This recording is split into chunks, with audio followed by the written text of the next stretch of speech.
네, 안녕하세요. 소방한국사 임준수입니다. OT 강의 보고 오셨나요? 수업 전략이라고 제가 찍어서 올려드린 것, 그거 빨리 보고 오세요. 다시 보고 오시기 바랍니다. 이렇게 말씀드려도 안 보고 오시는 분들이 있기 때문에 간단하게 다시 한 번 더 말씀을 드리도록 할게요. 그 강의는 꼭 보고 들어오셔야 됩니다. 여러분들이 어떻게 이제 시험 준비를 할 것인가, 그리고 이 시험의 특징이 무엇인가를 상세하게 이제 안내해 드렸으니까요. 그 강의 보고 바로 들어오시면 될 것 같습니다. 간단하게 다시 한번 정리를 하면 어떤 시기에 몇 문제가 출제되는지, 어떤 시기가 주요하게 다뤄지는지를 알 필요는 없다는 거예요. 왜냐하면 20문제가 굉장히 골고루 출제가 되거든요. 자, 전근대사 50%, 10문제, 근현대사 50%, 10문제 이렇게 출제가 되고 있습니다. 그래서 전시기 출제가 된다. 선택과 집중은 없습니다. 그래서 전시기를 골고루 학습하되 정치사 중심으로 20문제 중에 16문제가 정치사였었기 때문에 정치사 중심으로 해서 경제, 사회, 문화사로 확장을 좀 해보도록 하겠습니다. 그리고요, 사료 제시형으로 사지선저로 우리가 문제가 나오고 있어요. 그래서 보기에 사료 내용을 우리가 알아볼 필요가 있고요. 선지 4개, 총 5개의 지식을 가지고 한 문제를 푸는 그런 문제 되겠습니다. 그리고 유물사진이 한 문제 나오거든요. 지금까지 2차례 공개됐었던 시기에서 이제 선사시대 유물들과 그 다음에 골품제의 그래프가 한번 나왔었던 적이 있었죠. 그래서 핵심 사료 학습은 좀 필요합니다. 특히 오늘 첫 번째 강좌에서 이제 다뤄드릴 선사시대 유물들을 반드시 한번 체크하고 넘어가시기 바랍니다. 그리고요, 유물사진 표 학습 같은 것들도 계속 이루어질 겁니다. 요거 2가지가 이제 출제되었었던 부분이고요. 그 다음 시험 난이도는요, 상중하로 나누자면 하는 핵심 내용을 물어보는 것, 그리고 단순 사실 확인을 물어보는 것. 난이도 중에서는요, 심화 내용과 그 다음에 헷갈리게 하는 그 함정 문항이, 함정 지문이 숨어 있다라는 거. 그리고 난이도 상은 지엽적인 부분을 가지고 문제를 출제하는 거죠. 근데 우리 소방 한국사 문제가 이 하로 집중되어 있고 중으로 변별을 내는 이러한 시험이 되겠습니다. 그래서 핵심 내용에 보다 집중해서, 특히 이번 기본 강의에서는 이 핵심 내용이 집중해서 여러분들의 기본기를 쌓아놓고 사실상 기본 강의만으로도 모두 이해했다라는 가정하에 90점 이상이 가능합니다. 그렇기 때문에 이 기본 강의, 기본에 충실한다. 많이 들어보셨었죠? 이 소방한국사는 특히 더 그러해야 합니다. 여러분들께서 다른 일반 공무원 강의나 경찰 공무원 강의나 이런 강의와는 조금 다르게 접근을 하셔야 돼요. 아시겠죠? 기본 내용을 회차를 늘려가지고 만점을 받는다. 이렇게 생각을 해주셔야 될 것 같습니다. 만점을 받아야 하는, 그리고 받을 수 있는 전략 과목이다. 그렇게 생각을 해두시고요. 그럼 변별은 어디서 나왔었느냐? 지금까지는 근현대사의 인물이나 단체에서 변별을 하도록 되어 있었다. 그래서 여기에 대해서는 심화학습이 필요하더라. 자, 다시 한번 정리해보면 전 시기에 거쳐서 골고루 문제가 출제되고 있고요. 그 다음에 정치사 중심으로 확장을 하게 되어 있더라. 그리고 유물사진 핵심 사료가 제일 중요하고요. 그 다음에 유물사진과 표를 학습해야 되며 핵심 이론에 충실하고 근현대사, 인물, 단체, 사건들에 대해서는 심화학습이 필요하다. 이렇게 생각해 주시면 될 것 같습니다. 오늘 한마디로 말씀드려서 그냥 수업에 따라오시면 됩니다. 수업 빠지지 않고 강의를 잘 들어주시는 것, 그것이 첫 번째고요. 수업 진행은 어떻게 진행되느냐? 바로 내용 흐름은 필기노트 통해서 여러분들이 살펴보시게 될 겁니다. 우리가 교재가 2가지 있었죠. 이 교재와 커넥트 소방 단계에서 나온 이 교재와 그리고 이 필기노트, 이 2가지 교재를 가지고 기본 강좌가 이루어지게 됩니다. 기본적으로는 필기노트로 제가 수업을 드릴 거고요. 복습도 이거 위주로 해주시면 될 것 같습니다. 그리고 필기노트가 대부분 표를 통한 비교로 이루어져 있어요. 그게 무슨 말이냐? 우리가 한국사 문제뿐만이 아니라 공무원 시험 문제에서 헷갈릴 만한 포인트들이 정해져 있습니다. 너무 생뚱맞은 저 먼 미래에 혹은 동떨어져 있는 시기에 보기를 내면 헷갈리지 않겠죠? 이해되나요?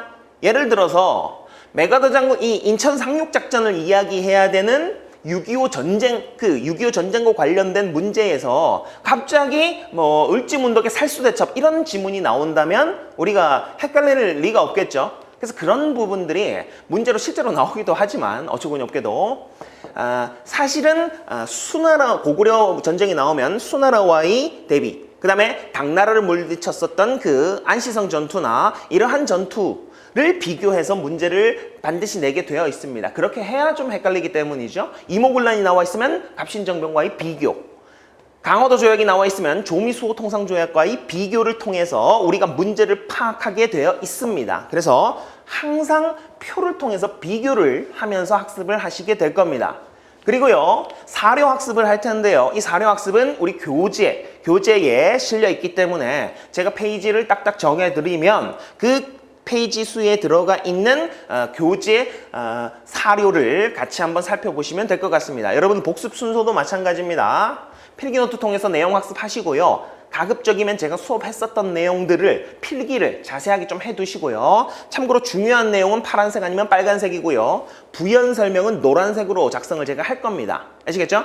그래서 노란색으로 제가 적어드리는 그 연결 고리들을 잘 적어놓고 혼자 공부할 때도 이렇게 되뇌이면서 말로 해가면서 공부를 하신다면 여러분들이 많이 느껴보셨던 수업 들을 때는 알 것 같은데 혼자 공부할 때는 제대로 이해가 안 된다라는 그 찝찝함을 없앨 수 있을 겁니다. 이 노란색을 좀 집중을 해주시기 바랍니다. 아시겠죠?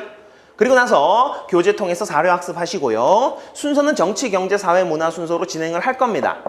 되나요? 자, 들어가 보도록 하겠습니다.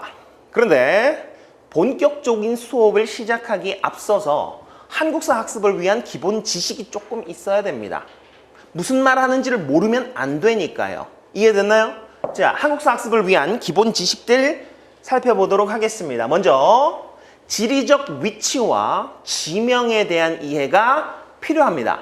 보시죠. 사실상 산맥을 가지고 우리가 문제에 접근해야 되는 것들은 없다고 보셔도 무방하고요. 이 하천을 중심으로 해서 우리가 접근을 좀 해봐야 할 것 같습니다. 왜냐? 그 하천을 중심으로 영역이 결정되었었고 그 하천 하구에 있었던 도시를 중심으로 도읍이 형성되었었기 때문에 그 하천의 위치는 한번 파악해 볼 필요가 있습니다. 물론 지도 문제는 나올 가능성이 희박해요. 그렇지만 우리가 글로써 봤을 때 그 지역이 떠올라야 된다는 겁니다. 이해됐나요? 자, 이게 우리 한반도인데요. 한반도. 그리고 자, 여기 일대가 우리 압록강 이북 지역이 만주라고 불렀었던 그런 지역입니다. 만주. 근데 만주가 엄청나게 넓어요. 그래서 이 만주 지역을 또다시 나눕니다. 북만주와 남만주로 나누게 되어 있어요. 북만주, 남만주. 정확하게 어딘가요? 그건 뭐 우리가 정확하게 규정 지을 수는 없어요. 우리가 북만주에서 있었던 일들이라고 하면 몇 가지 안 됩니다. 북만주 하얼빈에서 안중근 의사께서 이 토를 저격하셨던 그 거사, 요 정도를 살펴볼 거고요. 주로 압록강 건넜었던 이 남만주 지역에서 우리의 역사가 이어져 왔었던 거겠죠. 그리고 우리가 간도라고 하는 지역이 있을 겁니다. 간도. 간도는 사이간자 섬도자. 중국과 우리 사이에 마치 섬처럼 동떨어져 있는, 그러니까 사람들이 많이 살지 않았었던 곳이에요. 그곳이 어디냐? 바로 이 압록강, 여기가 압록강입니다. 이 압록강과 두만강이 이렇게 있는 강이에요. 압록강, 두만강 이북 지역을 이제 간도 지역이라고 이야기합니다. 그런데 여기에 백두산이 있어요. 백두산. 이 백두산을 기점으로 해서 서쪽 지역을 서간도, 동북쪽 지역을 북간도라고 이야기합니다. 그리고 이 두만강과 러시아 접경 지역을 연해주라고 이야기하죠. 됐나요? 그 다음 여기 통칭해서 만주 지역이고요. 그 다음 주요 강 중에서 중국의 강을 하나 알아둘 필요가 있어요. 여기 지류가 이렇게 이어져 있는 큰 강들이 있죠. 이 강이 무슨 강이냐? 이 강이 랴오허, 요하라고 불리는 강입니다. 우리말로는 요하, 중국식 발음으로는 랴오허라고 불리는. 그래서 우리는 하나의 지명을 알아둘 필요가 있어요. 이 요하 서쪽 지역을 요서지방이라고 이야기합니다. 요하 동쪽 지역은요, 당연히 요동지방이 되겠죠. 그러면 이렇게 툭 튀어나와 있는 이 지형을 우리는 한반도라고 하죠. 당연하게. 그럼 여기 툭 튀어나와 있는 지역을 뭐라고 할까요? 요동반도라고 합니다. 그리고 한강이 여기에 있는데요. 여기 한강이 있는데 우리가 한강 하구에 이제 수도, 서울, 한양이 있었죠. 이 한양, 남경이라고도 불렸었던 여기가 왜 중요하냐. 곡창지대고 사람들이 살기 좋았었던 것도 있지만 가장 빠르게 사람들이 많이 사는 곳 중에서 가장 빠르게 중국으로 닿을 수 있는 루트가 바로 여기에 형성되어 있었습니다. 그래서 이 한강을 거쳐서 중국으로 가면 어디가 있느냐? 여기 툭 튀어나온 반도가 있어요. 이 반도를 산둥반도라고 이야기합니다. 산둥반도. 그래서 중국 지명 중에서는 이런 것들을 좀 알아둘 필요가 있더라. 려하, 요서지방, 요동지방, 요동반도, 산둥반도. 되나요? 그 다음 우리나라의 주요 강들인데요. 아까 봤었던 이 압록강이 있었고요. 두만강이 여기 붙어 있었고요. 위에서부터 가보죠. 여기 있는 강이 청천강이라는 강입니다. 우리 역사에서는 언제 등장을 하느냐? 태조 왕건이 고려를 만들었을 때 북진 정책을 통해서 영역을 한 차례 확장시킨 적이 있습니다. 그 확장시킨 영역이 여기까지예요. 청천강에서 영흥 지방까지. 그리고 그 밑에 있는 강이 대동강입니다. 대동강. 그러니까 여러분들은 대동강이 어디서부터 어디고 청천강이 어디서부터 어디다를 알 필요가 있는 것이 아니라 대동강보다 청천강이 위에 있다는 것을 알아두시면 돼요. 되나요? 대동강 위에 청천강이 있었다. 그리고 대동강 하구에 어떤 도시가 있습니까? 이 평양이라는 도시가 있었죠. 평양은 고조선의 수도였기도 하고 고구려의 세 번째 수도였기도 합니다. 됐나요? 그 다음 여기는 임진강인데 임진강은 우리 역사에서 다룰 부분이 잘 없습니다. 우리 시험 범위 내에서. 그리고 이것이 북한강과 남한강, 그냥 한강으로 표기를 하시면 됩니다. 한강.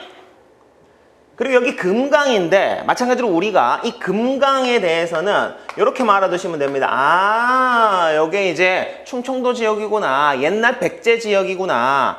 그래서 백제의 두 번째 수도가 되었었던 곳이 바로 공주입니다. 공주, 충남 공주. 이 공주가 곰웅자를 써요. 곰웅자. 거기에 뭐 곰나루터 설화라는 그런 이야기가 전해져 내려오는 지역이라는데 그거는 설명할 필요는 없을 것 같고요. 이 웅진이라는 과거 지명이 곰웅자를 쓰고 있어요. 근데 지금의 지명이 공주예요.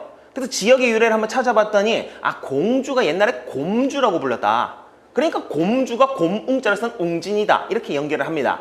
그리고 그 공주를 둘러싸고 있는 강이 금강인데 금강도 곰강이다. 뭐 이런 얘기가 있어요. 그래서 웅진, 금강, 곰강, 공주, 곰주, 곰으로 관련되어 있는 이 금강은 그래서 백제와 밀접한 관련이 있는 강이다. 백제와 밀접한 관련이 있는. 그리고 여기는 영산강과 섬진강은 우리 역사에서 다루진 않고요. 여기가 이제 낙동강인데 여기까지가 뭐냐? 6.25 전쟁 때 북한의 남침이 있었습니다. 북한의 남침이 이어졌을 때 최후의 보루가 되었었던 곳이 바로 이 낙동강 방어선이에요. 그때 한 차례 등장하는 낙동강. 그리고 그 하구에 있는 이 부산이라는 지역이 있었죠. 부산. 강화도 조약 때 세 개의 항구 중에 하나였었던 부산이기도 하고요. 제2의 수도이기도 하고. 그 다음에 여기 동남쪽에 치우쳐 있는 여기가 이제 천년고도라고 할 수 있는 신라의 수도였었던 경주고요. 그 아래에 있는 이 직할시가 뭐냐? 바로 울산입니다. 울산항을 경주가 신라가 통일을 시키고 난 다음에 경주에 사는 귀족들의 사치품을 수입하기 위해서 만들었었던 국제무역 항구가 바로 이 울산 지역입니다. 되나요? 대략적인 위치를 좀 파악해 볼 필요가 있더라. 그리고 이 대동강은 언제 또 등장을 하느냐? 대동강은 통일신라의 영역이기도 했어요. 통일신라의 영역이 대동강에서 원산-만 지역까지였었다. 그리고 아까 청천강은 누가 여기까지 확장시켰다 그랬어요? 고려 태조 왕건이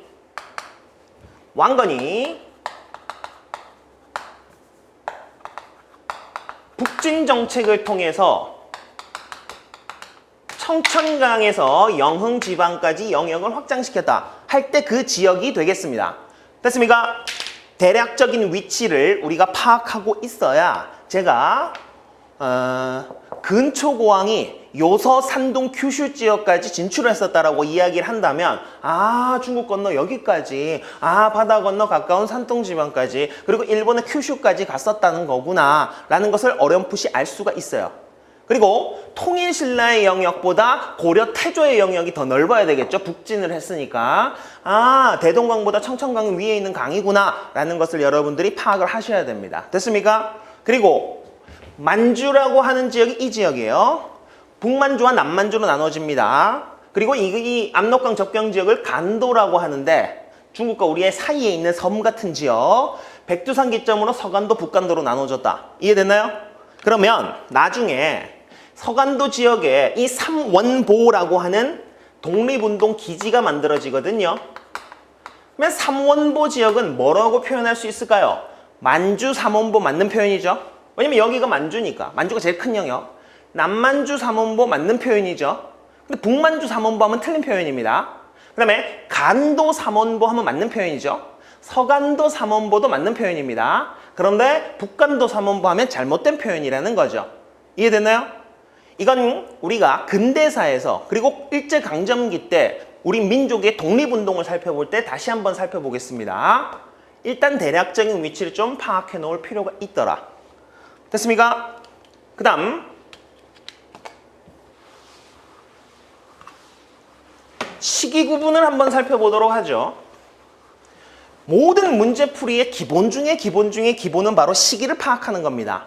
어느 나라 중에서도 어느 시점에 있었던 사건인지를 알게 된다면 여러분들은 그 문제를 맞출 수가 있습니다. 먼저 세기라고 하는 것은 100년 단위로 시기를 구분해 놓은 거예요. 세기. 지금이 21세기죠. 21세기. 세기는 0년과 0세기가 없다고 생각을 해두시고요. 예수 탄생을 기점으로 해서 그 이전을 비포 크라이스트, 기원 전이라고 하고요. 그 이후를 예수의 시대라고 해서 기원 후라고 이야기합니다. 우리가 흔히 서기 몇 년 이렇게 이야기하는 것이 서양의 기준을 따르고 있기 때문에 서기라는 표현을 쓰는 거고요. 그래서 BC 기원전 100에서 1년이라고 하면 기원전 1세기를 이야기하고요.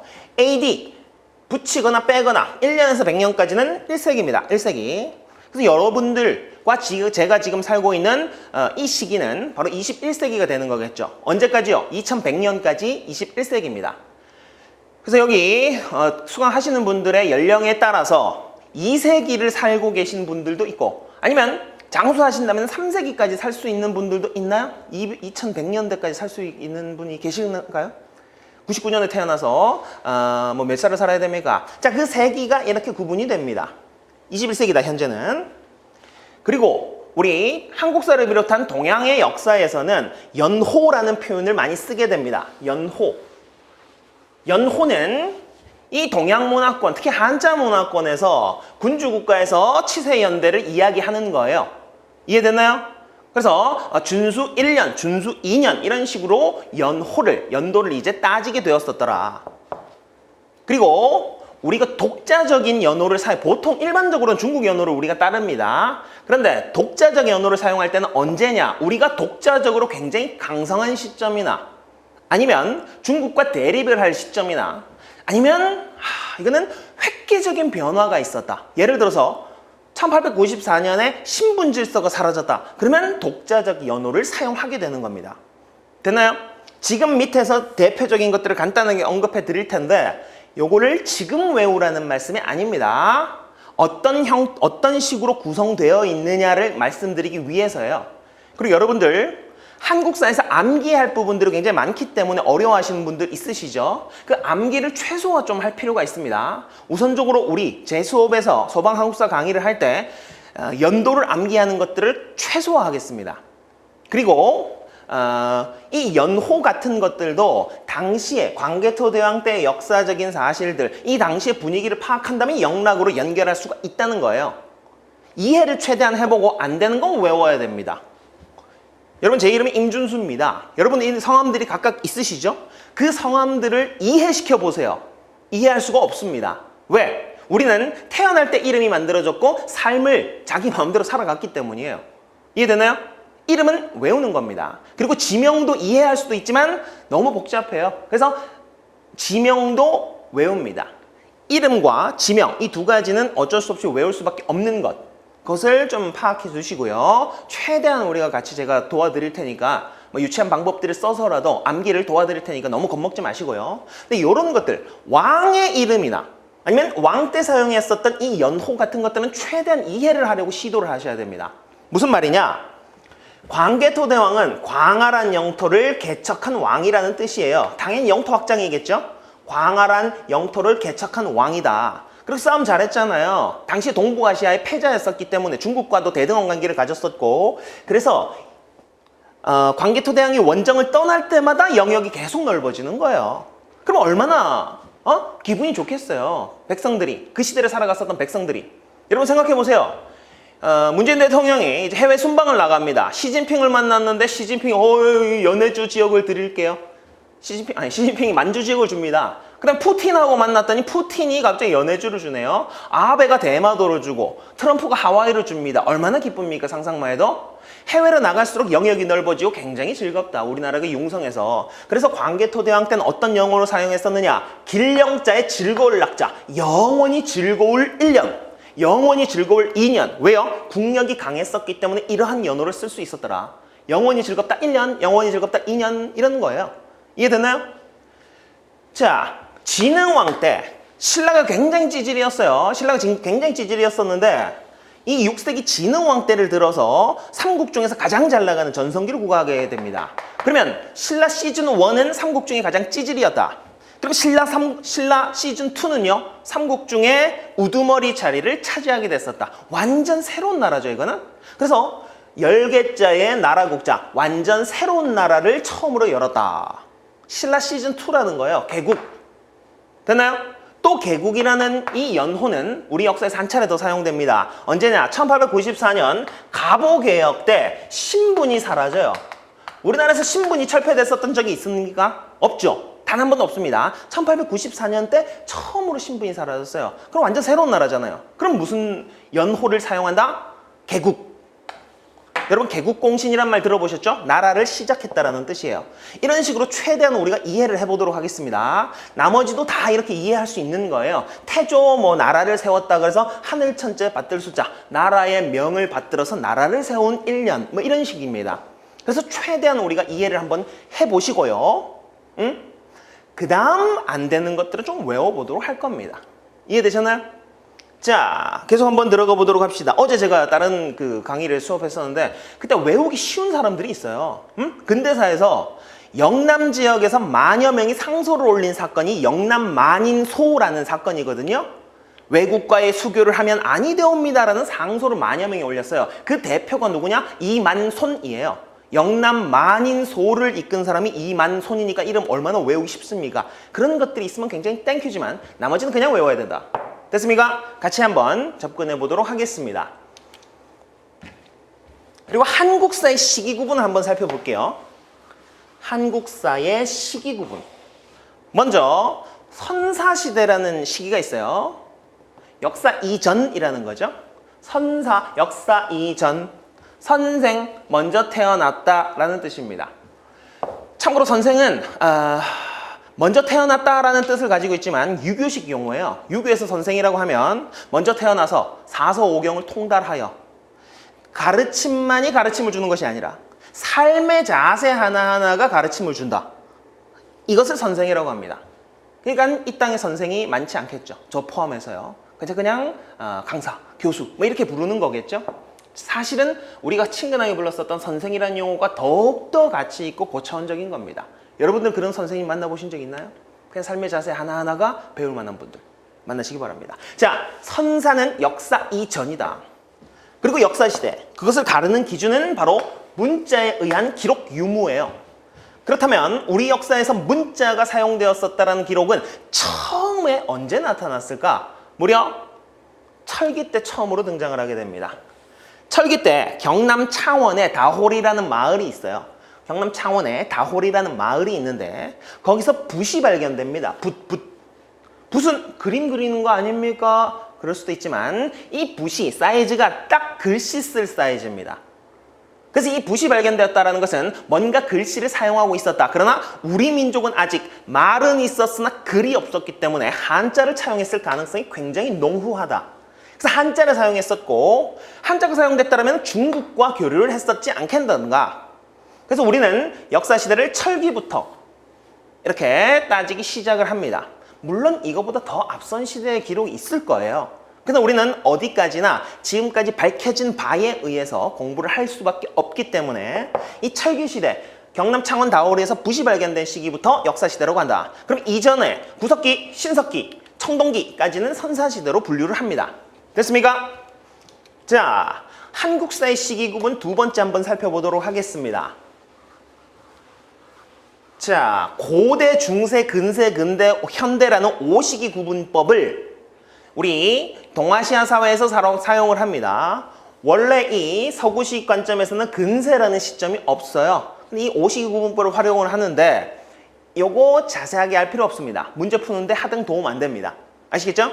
설명 안 하고 넘어갑니다. 그냥 우리 역사가 초기 국가들 고조선 비롯해서 초기 철기의 여러 국가들 부여, 고구려, 삼한, 옥조, 동해 이런 국가들에서 중앙 집권화를 이뤘었던 고구려, 백제, 신라, 물론 가야는 조금 동떨어져 있었지만, 그리고 통일신라와 발해까지를 한 시기로 구분을 합니다. 그리고 고려, 조선 이렇게 나가는 거예요.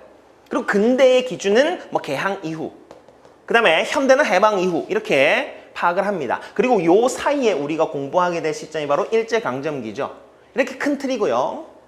세분화를 해보면 이렇습니다. 자, 다 설명드릴 건 아니에요. 그때 들어갈 때 설명을 드릴 겁니다. 신라 사회의 시기를 구분해야 돼요. 왜냐하면 신라는 신라도 있었고 통일신라도 있었고 그 역사가 1000년에 달하는 이 장구한 역사를 가지고 있기 때문에 시기를 나눠줘야 됩니다.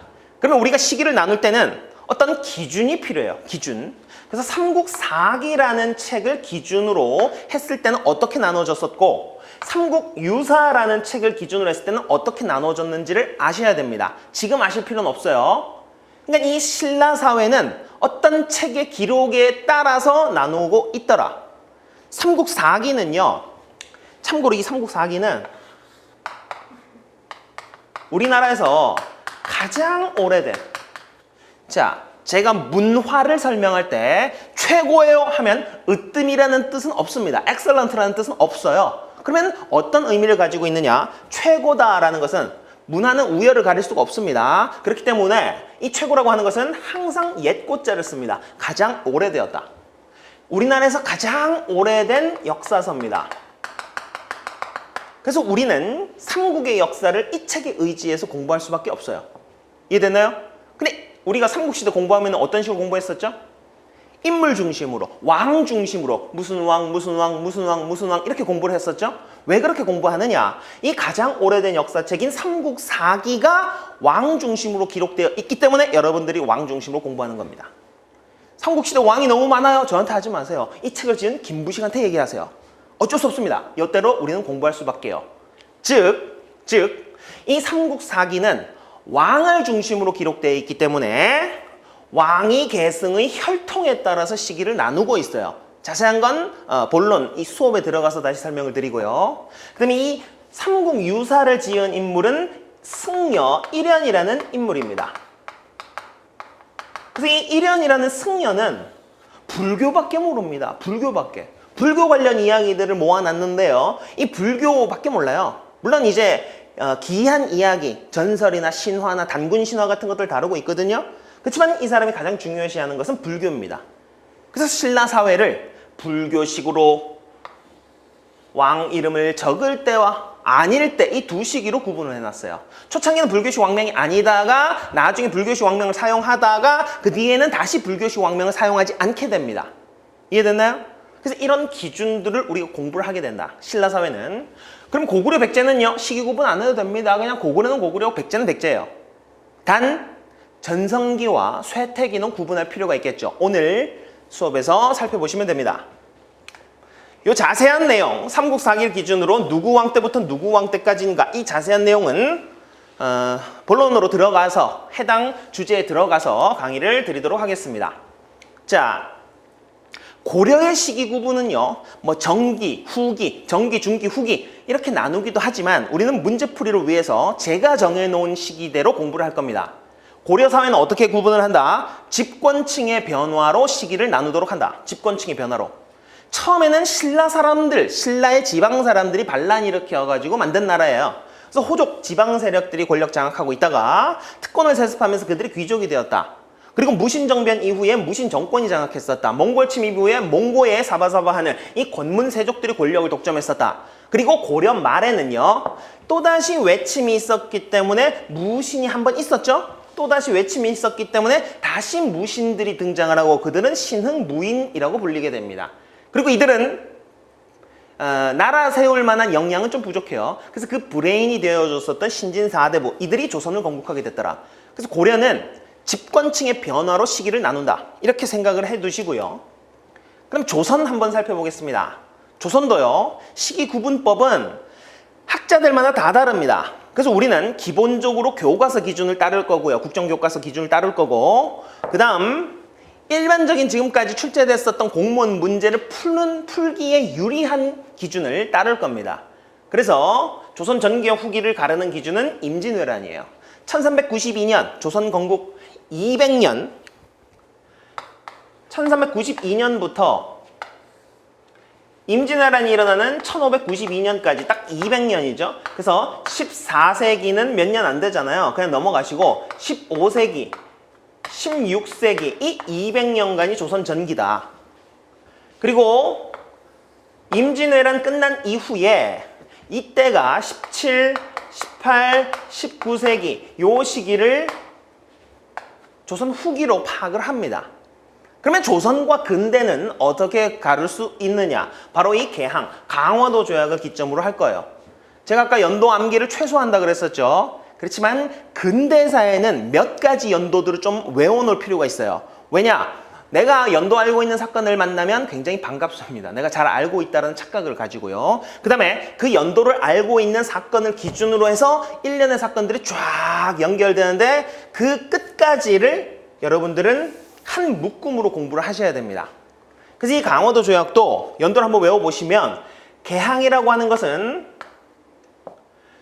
근대적인 가치관과 근대적인 문물들이 들어오는 좋은 거예요.